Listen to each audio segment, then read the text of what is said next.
Hello and welcome to another daily market reading.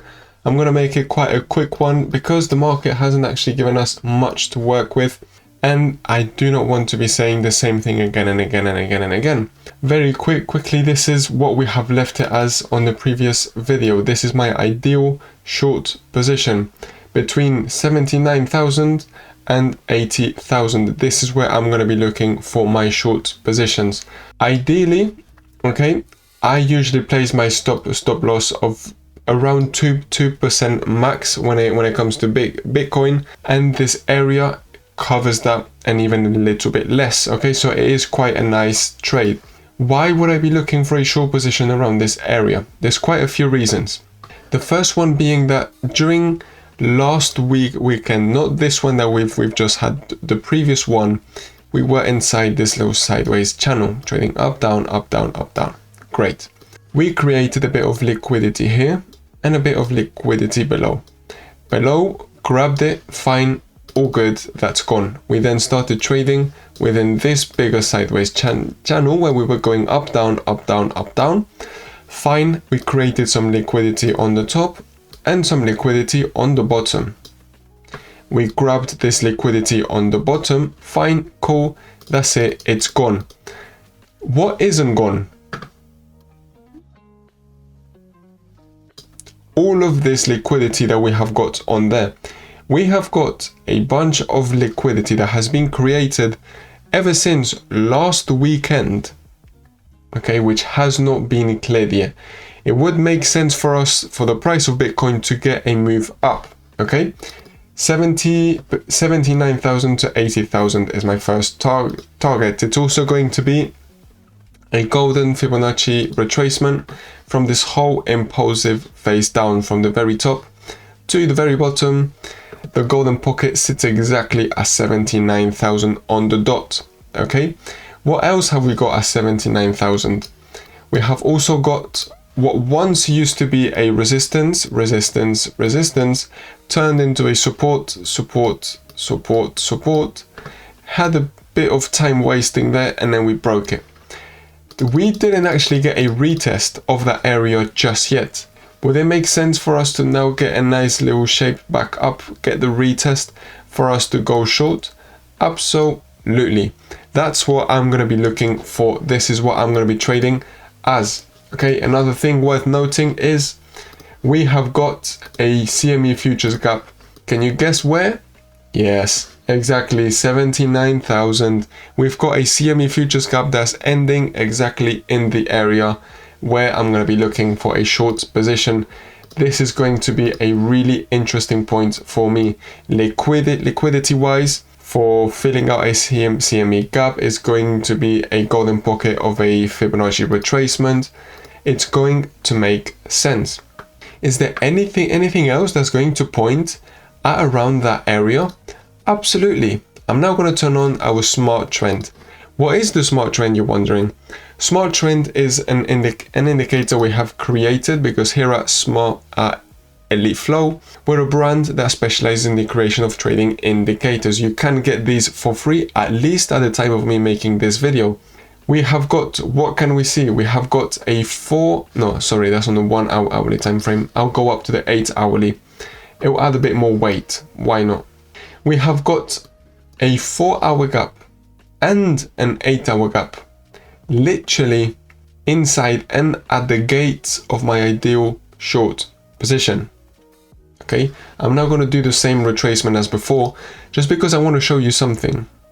We have currently hit, so the price of Bitcoin has hit the 0.5 level, which very conveniently was sitting with this gray line. What is this gray line? This gray line is an exponential moving average. We have respected it, fine, yes, but we're just building even more liquidity there. We're adding more fuel to the fire. There's a bunch of money here that we haven't cleared. What is a fair value gap? A fair value gap is a price magnet. It would make sense for us to go hit it. It's an 8-hour gap. It's another 8-hour gap just above it as well. Still within our ideal short area.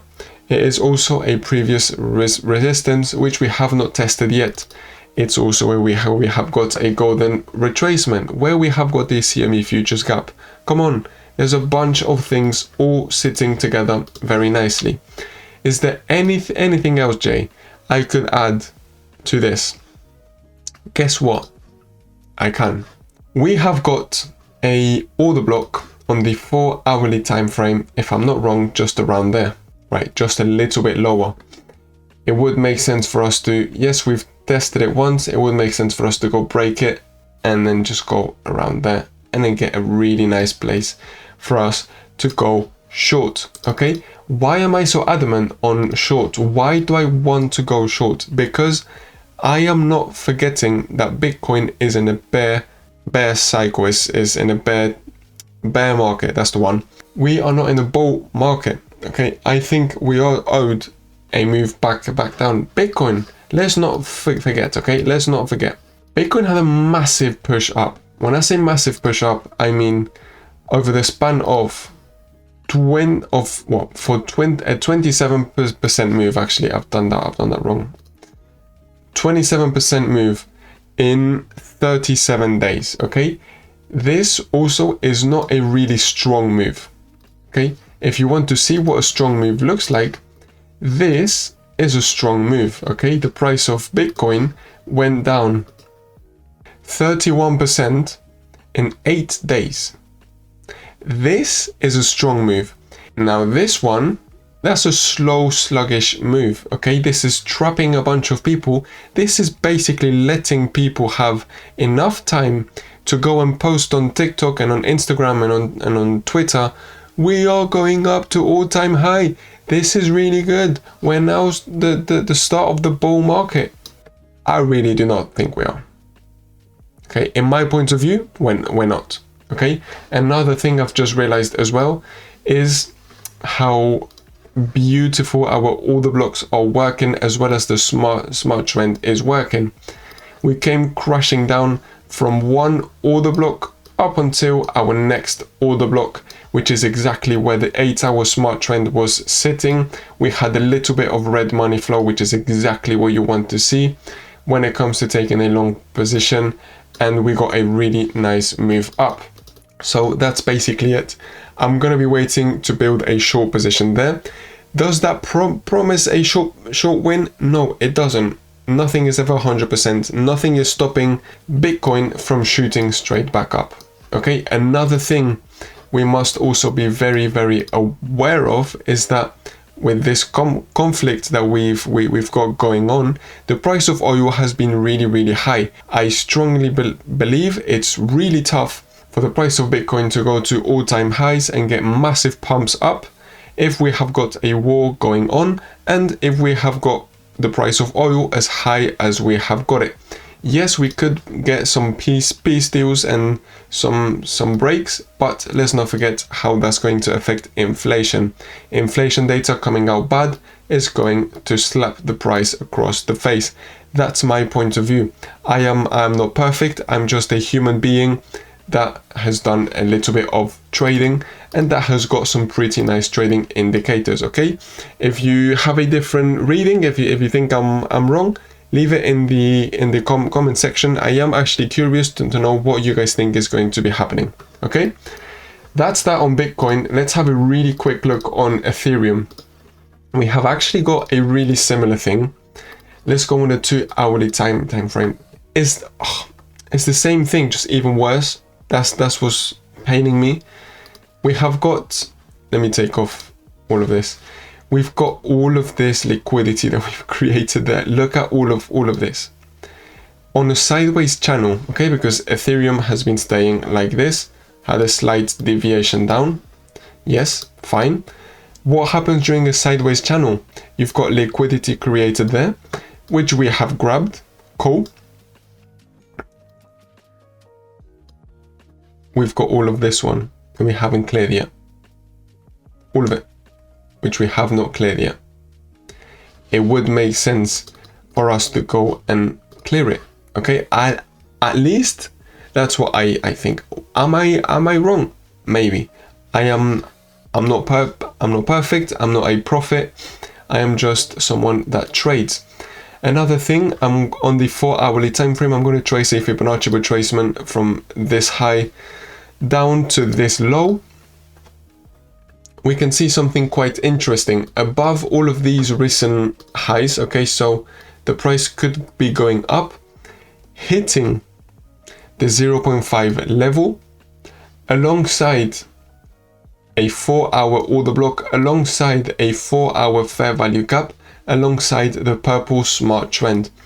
The smart trend is a place that tells us when we should be looking for short positions or long positions. If it's green, long.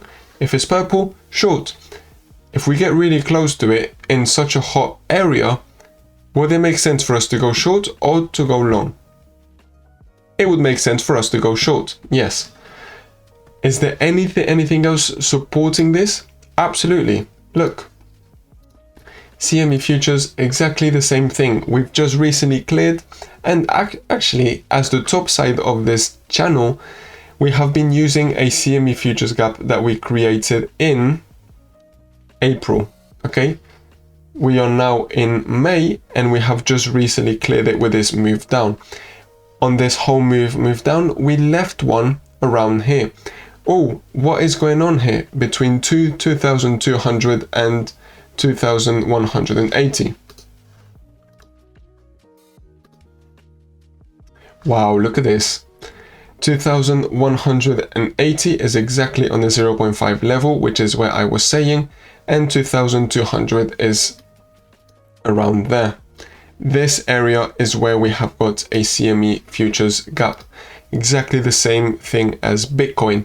The smart trend is purple. As long as we don't burst through it all, fine. If we get around this area, it's going to be a really, really nice place for me to be looking for a short position, okay? This is my market reading for today. This is what I'm going to be saying this week up until this is fulfilled, if it is fulfilled, okay? Thank you very much for watching. Make sure to leave a like. Make sure also to subscribe. And also, my name is Jay, and I am also here to help you out. So if you have got any doubts, any questions, make sure to leave them down in the comments section, and then I can give you a hand whenever I can. Okay? Thank you very much for watching, and see you tomorrow for another daily market reading. Thank you very much.